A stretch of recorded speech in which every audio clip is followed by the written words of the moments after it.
Praise the lord everyone. ప్రియ సహోదరి సహోదరులారా, మన ప్రభువైన యేసుక్రీస్తు నామములో అందరికీ వందనములండి. అందరూ బాగున్నారా?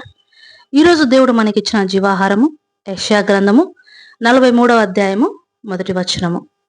అయితే యాకోబు, నిన్ను సృజించిన వాడగు యెహోవా, ఇశ్రాయేలు, నిన్ను నిర్మించిన వాడు ఇలాగు సెలవిచ్చుచున్నాడు, నేను నిన్ను విమోచించి ఉన్నాను, భయపడకుము, పేరు పెట్టి నిన్ను పిలిచియున్నాను, నీవు నా సొత్తు.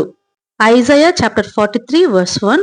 But now thus saith the Lord that created thee, O Jacob, and that formed thee, O Israel, fear not, for I have redeemed thee, I have called thee by the name, thou art mine. Amen. ప్రియ సహోదరి సహోదరులారా, దేవాది దేవుడు యాకోబు, నేను నిన్ను సృజించి ఉన్నాను, నిన్ను నిర్మించి ఉన్నాను, నువ్వు భయపడకు, పేరు పెట్టి నిన్ను పిలిచి ఉన్నానని యాకోబుకు, అలాగే యాకోబు పేరును పట్టి వచ్చేటువంటి ఇశ్రాయేల్ జనాంగం అంతటికి ఒక గొప్ప భరోసా ఇస్తున్నారు, ధైర్యాన్ని ఇస్తున్నారు. ఈరోజు వాక్యం వింటున్న మీ అందరి జీవితాలకు దేవుడు ఇటువంటి వాగ్దానమునే ఇచ్చి ఉన్నారు. మీ అందరూ కూడా ఈ వాగ్దానం బట్టి ధైర్యము తెచ్చుకుందరుగాక. మీరు దేవుని సొత్తు అని మరలా గుర్తుంచుకోనండి. పేరు పెట్టు పిలుచువాడు ఆయన. ఆకాశమును అంతరిక్షమును కలగజేసి ప్రతి ఒక్క నక్షత్రమును పేరు పెట్టి పిలుస్తున్నారట. ప్రతి నక్షత్రమును పేరు పెట్టి పిలిచే దేవుడికి తన స్వరూపంలో చేసుకున్న నిన్ను పేరు పెట్టి పిలుచువాడు. నక్షత్రముల కంటే, అనేకమైన పక్షుల కంటే నువ్వు ఎంతో శ్రేష్టమైన వాడివి దేవుడికి. అందుకే ఆయన స్వరూపమును మనకి ఇచ్చి ఉన్నారు. ఆయన రక్తమును మనకిచ్చి మనల్ని కొన్నాడు. పాపపు దాస్యము నుండి మనల్ని క్రయధనముగా తన ప్రాణమునిచ్చి విమోచించి ఉన్నాడు. అయితే ప్రభువారు యాకోబును అంతగా ప్రేమించడానికి కారణం ఏంటి? యాకోబు అనగానే అందరికీ గుర్తొచ్చేది మోసం కదండి. అన్నను మోసం చేసి తన తండ్రి దగ్గర ఆశీర్వాదాలన్నీ కొట్టేశాడు. యాకోబు అలా ఇల్లు విడిచి పారిపోయి అంతగా తన మామ చేతిలో మోసపోయినందుకు చాలా మంది మోసగాడికి మోసమే జరిగింది అని అనుకునే వాళ్ళు కూడా ఉంటారు. అయితే దేవుడు తనకు ఇచ్చినటువంటి వాగ్దానాన్ని తన బలముతో, తన శక్తితో సాధించుకోవాలని చూశాడు. కానీ మాట ఇచ్చిన వాడు నరమాత్రుడు కాడని, ఆయన నెరవేర్చుటకు సమర్థుడని, ఆయన మరిచిపోడని యాకోబు గ్రహించలేకపోయాడు. తన తల్లి కూడా ఆ విధంగా ఆయనకు చెప్పలేకపోయింది, ఈ ఆశీర్వాదాలు నీవే, దేవుడు నువ్వు పుట్టకముందే వాగ్దానం ఇచ్చాడు అని. యాకోబు మోసం చేయడానికి తన తల్లి కూడా ఆయన ఎంతగానో ఎంకరేజ్ చేసింది. దేవాది దేవుడు తన గురించి తాను చెప్పుకుంటూ, నేను అబ్రహాము, ఇస్సాకు, యాకోబు దేవుణ్ణి అని చెప్తారు కదండి. యాకోబు దేవుణ్ణి అని చెప్పడానికి కారణం ఏంటంటే, మనం ఒక్కసారి ఆదికాండ 33వ అధ్యాయం చదివినట్లయితే, నేను ఎప్పుడు చదివినా నా కళ్ళు చాలా చెమ్మగిలుతాయి, బాగా ఏడుపు వస్తుంది అనమాట. ఎమోషనల్గా బాగా కనెక్ట్ అయిపోతాను. ఎన్నిసార్లు చదివినా నాకు ఆ అధ్యాయం ఫ్రెష్గా ఉంటుంది. ఏంటంటే, యాకోబు తన సొంత ఇంటికి తిరిగి వస్తూ లాబాను దగ్గర నుండి తన అన్నయ్య అయిన ఏశావును ఎదుర్కొనే సన్నివేశం అన్నమాట. అయితే మోసం చేసి పారిపోయిన ఆయన ఎంత తగ్గించుకున్నాడు. అక్కడ 33వ అధ్యాయము 7వ వచనం, 4వ వచనం నుంచి 7 వచనాలు మనం చదివినట్లయితే ఆదికాండంలో కనిపిస్తుంది మనకు. ఏశావు అతన్ని ఎదుర్కొన పరిగెత్తి అతన్ని కౌగలించుకొని అతని మెడ మీద పడి ముద్దు పెట్టుకున్నాడు. యోసేపట 7 మారులు ఆయన వాళ్ళ అన్నయ్య ఎదుట మోకాళ్ళొంగి సాష్టాంగపడి నమస్కారం చేశాడంటండి. అలా సాష్టాంగపడి నమస్కారం చేయడం అనేది ఒక యూదునికి, ఒక ఇశ్రాయేలునికి చాలా గౌరవం ఇచ్చినట్లు అనమాట అవతల వ్యక్తికి. అంటే దేవునితో సమానంగా చూస్తే కానీ, దేవుని స్వరూపము చూస్తే కానీ ఆ విధంగా ఇశ్రాయేలు చేయరు. తన అన్నను దేవుని ముఖము చూసినట్లుగా నిన్ను చూశాను అంటాడు. ఎందుకంటే ఏశావు క్షమించాడు కదండి. నిజంగా మన యొక్క హృదయాల్లో కూడా క్షమాగుణాన్ని ఉంటే మనం ఖచ్చితంగా దేవుని యొక్క స్వరూపాన్ని ఇతరులకు చూపించాలంటే క్షమాపణ అనేది ఉండాలండి. క్షమాపణ లేకుండా, క్షమాహృదయము, ప్రేమించే హృదయం లేకుండా దేవుని ముఖదర్శనం మనం చేసుకోలేము. ఈ కాలంలో చాలా మంది ప్రేయర్ రిక్వెస్ట్లు పెడతా ఉంటారు కదా, మా అన్నయ్య నన్ను ఇలా మోసం చేశారు, ఇలా ఆస్తి లాక్కున్నారు, లేదా మా తమ్ముడు ఇలాంటి వాడు, నేనెంత ప్రేమించినా వాడు తన బుద్ధిని చూపిస్తాడు. నేనెంత ఖర్చు పెట్టుకున్నా వాడు తన జేబులో నుంచి ఒక్క రూపాయి తీయడు. నా తల్లిదండ్రులు నేనే చూసుకుంటున్నాను. ఇలాగండి ఇలా చెప్తున్న వారు నిజంగా చూస్తున్నప్పుడు, వింటున్నప్పుడు అలాంటివి చాలా బాధ అనిపిస్తా ఉంటుంది. అయితే ప్రేమనేది ఎప్పుడు 2 వైపుల నుంచి వచ్చినప్పుడే అది చాలా అందంగా ఉంటుంది. ఒకవైపు నుంచి వచ్చినట్లయితే అది పరిపూర్ణత కాదు కదా! అయినప్పటికీ సరే, నీ సహోదరుడిని మరణం వరకు 77 మార్లు మటుకు ఎన్ని మార్లు నేను క్షమించాలని అడిగినప్పుడు పేతురు, మరణం వరకు ప్రేమించాలని దేవుడు చెప్తారు. నిజంగా బైబిల్ అంతటిని ఒక మాటలో చెప్పాలంటే, నిన్ను వలె నీ పొరుగువారిని. కానీ ఈ కాలము చాలా సొంత వారినే, రక్త సంబంధికుల్ని ప్రేమించలేకపోతున్నాం. ఎందుకంటే ఒకవేళ ప్రేమించినా అది ఒకవైపు నుంచే వస్తున్నట్టుంది ప్రేమ. 2 వైపుల నుంచి ఉంటేనే అది దేవుని యొక్క ముఖమును చూసినట్లుగా మనము వారి ముఖమును చూడొచ్చండి. ఒకవేళ అవతలి వారు ఏ విధంగా ఉన్నా మనము మాక్సిమము దేవుని స్వరూపాన్ని చూపడానికి ఆసక్తిని కనపరచాలి, క్షమించాలి. అప్పుడు దేవుడు నీకు నీ ప్రతిఫలం ఇస్తాడు. మనుషులు ఇవ్వాల్సిన అవసరం లేదు. అయితే నాకు ఒక్కొక్కసారి ఆశ్చర్యం అనిపిస్తుంటుంది.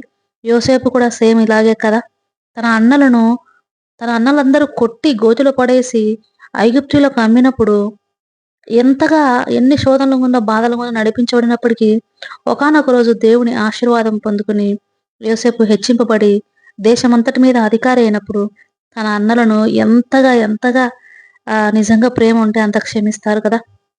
అప్పుడు అనిపిస్తది నాకు, యోసేపు అంతగా క్షమించడానికి రూటు ఎక్కడి నుంచొచ్చింది? దానికి ఎక్కడ పునాది వేయబడింది అంటే, తన నాన్నగారు, తన పెదనాన్నగారు ఇద్దరూ ఆ విధంగా ఒకరినొకరు క్షమించుకొని అన్నదమ్ములు కలిసిపోవడం వల్లే కదా!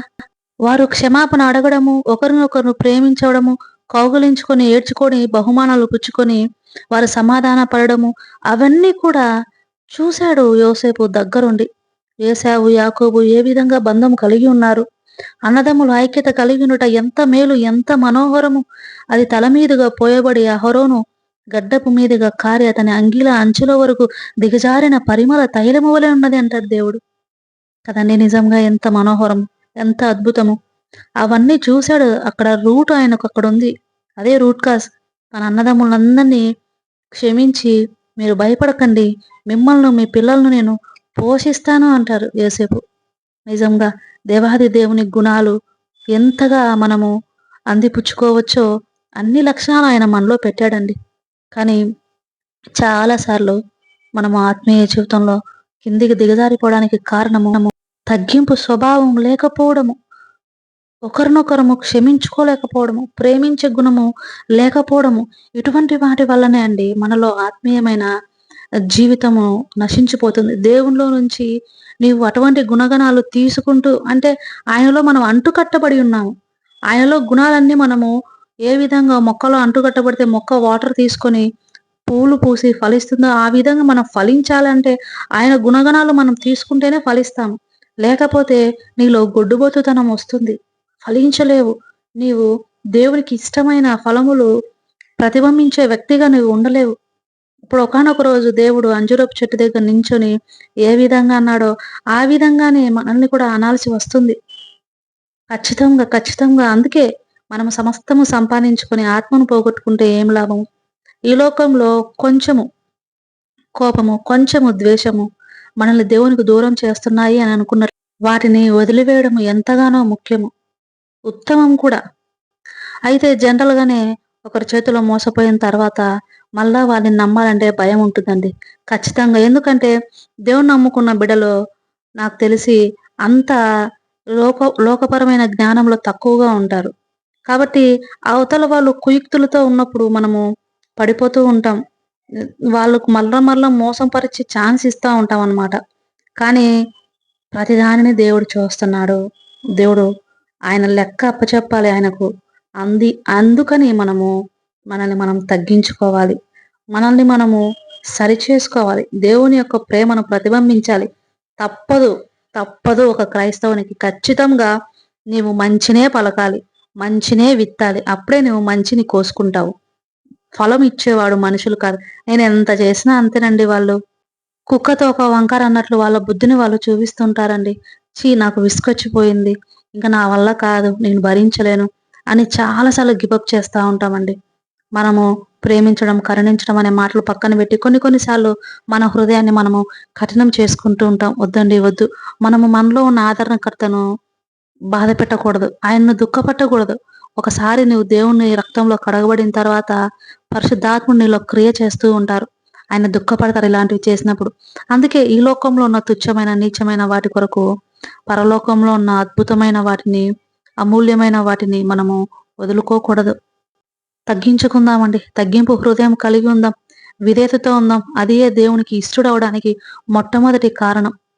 దేవుడు అంటారు కదండి యాకోబును, స్వల్ప జనమగు ఇశ్రాయేలు పురుగు వంటి యాకోబు అంటాడండి.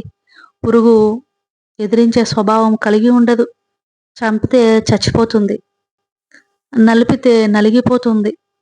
కానీ తిరిగి అది కాటు వేద్దామని కానీ, పగ పెట్టుకుందామని కానీ పాములాగా ఆలోచించదు.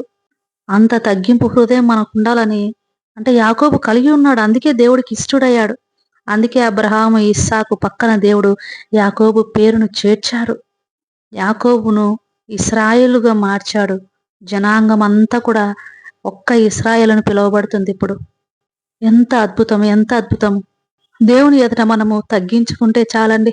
తరతరములకు ఆశీర్వాదకరంగా మారుస్తారు. ఎప్పటికీ తన జనాంగమును ఇశ్రాయేలీయులు అని పిలుస్తున్నారంటే ఎంత గొప్ప దీవెనండి అది యాకోబు గారికి. ఇటు మనసును కలిగి ఉందామండి. ప్రేమ కలిగి ఉందాం. క్షమించే గుణాన్ని కలిగి ఉందాం. వీలైనంత వరకు, మీ చేతనైనంత వరకు క్షమించండి. ఎవరైనా బాధ పెడితే దేవుని సన్నిధిలో మీ హృదయాన్ని కుమ్మరించండి. ఆయన సన్నిధిలో మీ హృదయాన్ని తేలిక చేసుకోండి. మనస్ఫూర్తిగా క్షమించండి.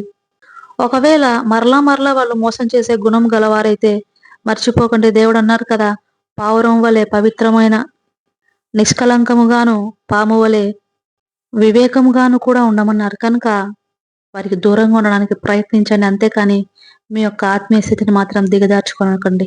దేవుడి వాక్యాన్ని మీ హృదయంలో స్థిరపరిచి ఆయన కొరకు మిమ్మల్ని ఫలింపజేసుకున్నాను గాక. ఆమెన్. కళ్ళు మూసుకోండి. ప్రార్థనలో ఏకీభవించండి. ప్రార్థన. స్తుతి స్తుతి స్తోత్రము స్తోత్రము స్తోత్రము. మహోన్నతుడ, మహాగణుడ, సర్వశక్తిమంతుడ, సర్వాధికారి అయ్యా, మా యొక్క తగ్గింపు హృదయానికి ప్రవ్వ మీరు ఎంతగానో ఎంతగానో మమ్మల్ని మెచ్చే దేవుడని, వినయ విధేయతములకు కలిగి ఉండటలోని నీ యొక్క ముఖదర్శనము మేము చేసుకోగలమని, క్షమించటలోను ప్రేమించటలోను ప్రవ్వ మీ గుణగణములను అందిపుచ్చుకొని ప్రవ్వ మాలో ప్రవ్వ మీ యొక్క రూపమును పొందే వరకు ఇటువంటి గుణాలలో మేమందరము కూడా ప్రార్థనలోను వాక్యపఠనంలోను మీలో ఎదుగుటకు సహాయం చేయండి తండ్రి. వాక్యమని ప్రార్థనలో ఏకీభవిస్తున్న ప్రతి ఒక్కరి కుటుంబాన్ని, వారి అక్కరతలను, వారి యొక్క లోపాలను, వారి యొక్క బలములను, బలహీనతలను అన్నింటినీ ప్రవ్వ ఎరిగి ఉన్న దేవుడు ప్రవ్వ వారికి సమృద్ధిని దయచేయండి.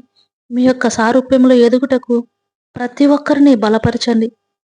విశ్వాసంలో దిగజారిపోకుండా తండ్రి అంచెలంచెలుగా ఎదుగుటకు సహాయం చేయండి. నిత్యమైన వాటిని, అమూల్యమైన వాటిని, అదృశ్యమైన పరలోకమును మీరు మా కొరకు సిద్ధపరిచిన గృహమును ఆత్మీయ నేత్రంతో చూడగలిగి, ఈ లోకంలో తండ్రి ఎన్ని సమస్యలు ఎదురొచ్చినా, ఎన్ని నిందల అవమానాలు ఎదురొచ్చినా వాటన్నిటినీ ఎదుర్కొనుటకు బలపరచమని ప్రతి బిడ్డను పేరు పేరున మీ పాద సన్నిధిలో సమర్పించుకుంటూ, సమస్త స్తుతి మహిమ ఘనత మీకే చెల్లిస్తూ, ఈ ఉదయం నుంచి సాయం సమయం వరకు మీరెక్క నీళ్ళలో కాచి కాపాడి మరలా మీ సన్నిధిని మోకరిల్లు వరకు మీ దూతలను కావలిగా ఉంచమని నా ప్రభును రక్షకుడైన యేసు నామంలో అడిగి వేడుకుంటున్నాను పరమ తండ్రి. Amen. God bless you all. Have a good day.